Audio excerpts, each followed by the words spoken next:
केवल हारे।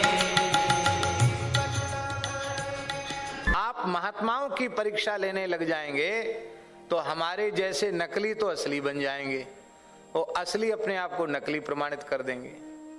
तब आप कैसे समझेंगे कि ये महात्मा है? इसलिए आप ये बात तो राम जी पर छोड़ दीजिए, आप सत्संग कीजिए, साधु संग कीजिए, उनके सद्विचारों का श्रवण कीजिए। आप यदि उनसे कुछ लाभ लेना चाहते हैं तो उनकी उपस्थिति का, उनकी सन्निधि का लाभ लीजिए। परीक्षा लेंगे तो आप स्वयं ही चक्कर में फंस जाएंगे।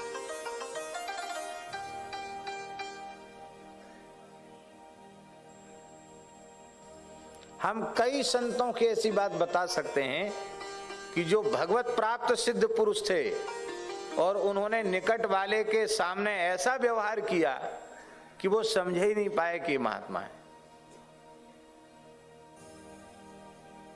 क्योंकि सदा रहे अपन पौधुराए। इन यदुवंशी बालकों ने भी महात्माओं की परीक्षा, बोले देखते हैं सब खाते पीते मस्त रहते हैं कि महात्मा भजन करते हैं। महात्मा कैसे होते हैं? श्री रामनवमी का पवित्र दिन, किसका दिन? रामनवमी का दिन। और हमारे महाराज जी के निकट एक महात्मा रहते थे, श्री हरिराम बाबा, सिद्ध पुरुष थे, बहुत अच्छे महात्मा थे। उनको कई बार भगवान का प्रत्यक्ष दर्शन हुआ था, ऐसे संत थे श्री हरिराम बाबा। गुजरात का ही शरीर था उनका, बड़ौदा का, और सूरत में उनकी ससुराल थी। सूरत में वो विवाहित थे। 18 साल की उम्र में विवाह हुआ और 22 वर्ष की आयु में उन्होंने संन्यास ग्रहण कर लिया था, ग्रह त्याग कर दिया था। बहुत अच्छे महापुरुष थे, बड़ा दिव्य जीवन था उनका। उनके पद भी बड़े अद्भुत अद्भुत पद हैं।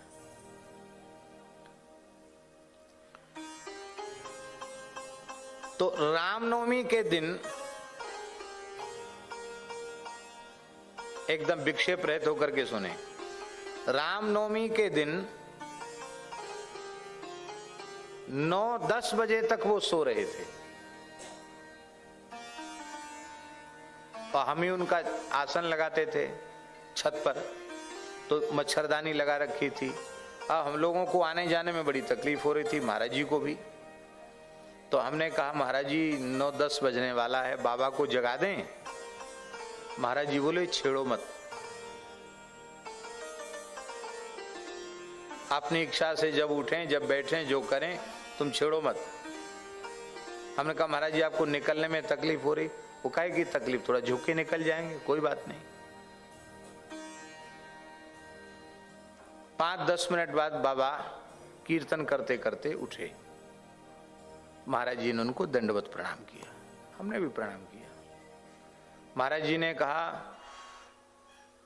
कहो गुरु महाराज, ऐसे बोलते थे महाराज जी उनसे, कहो गुरु महाराज कहां कहां घूमे आए? महाराज जी ने पूछा उनसे। उन्होंने कहा कि बच्चा, महाराज जी को बोले शास्त्री जी कहते थे, शास्त्री जी क्या बताऊं, आज मैं अयोध्या चला गया था। आज मैं अयोध्या चला गया था, रामनवमी का दिन है, वृंदावन की बात है। बोले अयोध्या चला गया था। राम घाट पर सरयू जी में हमने ठीक 4 बजे गोता लगाया, वहीं अपना नित्य नियम किया। वहां से फिर अयोध्या जी की पंचकोसी परिक्रमा की, हनुमानगढ़ी का दर्शन किया, कनक भवन का दर्शन किया, राम जन्मभूमि को प्रणाम किया और अब अयोध्या जी का दर्शन करके अब आ रहा हूं।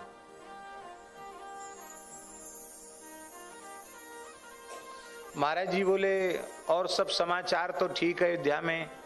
हाँ हाँ सबका नाम। बोले हाँ वो सब ठीक है, बहुत बढ़िया है, कोई तकलीफ नहीं है। जब हम स्नान कर रहे थे राम घाट पर, तो जौनपुर की एक बुढ़िया सरयू जी में डूब गई, वो पधार गई। तो राम जी उसको ले गए, बड़ी भगत थी, वो डूब गई, वो पधार गई। जौनपुर जिले की एक बुढ़िया आई थी, वो डूब गई। अच्छा, हम क्या सोच रहे कि इन्होंने स्वप्न देखा होगा। उस स्वप्न में कई चीजें दिख जाती हैं, स्वप्न बता रहे हैं, कोई प्रतिक्रिया व्यक्त नहीं की। तीसरे दिन एक रामसेवक दास जी नाम के महात्मा आ गए, वहीं रहते थे। रामनवमी के समय वो अयोध्या जी गए थे, वो लौट के आए। तो महाराज जी ने उनसे कहा, कहिए रामसेवक दास जी, मेला पर, रामनवमी के मेला पर अयोध्या में और तो सब ठीक है, कोई समाचार सब ठीक है? तो बोले हाँ, और तो सब ठीक है। राम घाट पे हम स्नान कर रहे थे सवेरे 4 बजे, तो वहां एक जौनपुर की बुढ़िया डूब गई। ओ हमारे उनके भाई, ये विचित्र बात है, अभी बाबा ने रामनवमी के दिन ये बात सुनाई थी, ये बात सच्ची निकल गई है। तो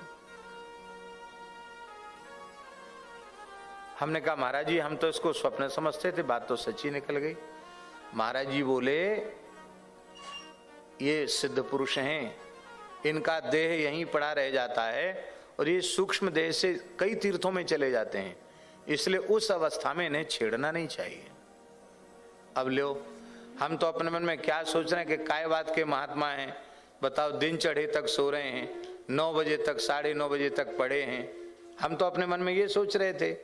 वो अयोध्या जी की परिक्रमा कर रहे थे, सरयू स्नान कर रहे थे, भजन में लगे हुए थे। हम कैसे समझेंगे कि ये महात्मा है? हमने अपनी आंखों से देखा है ऐसे ऐसे संतों को।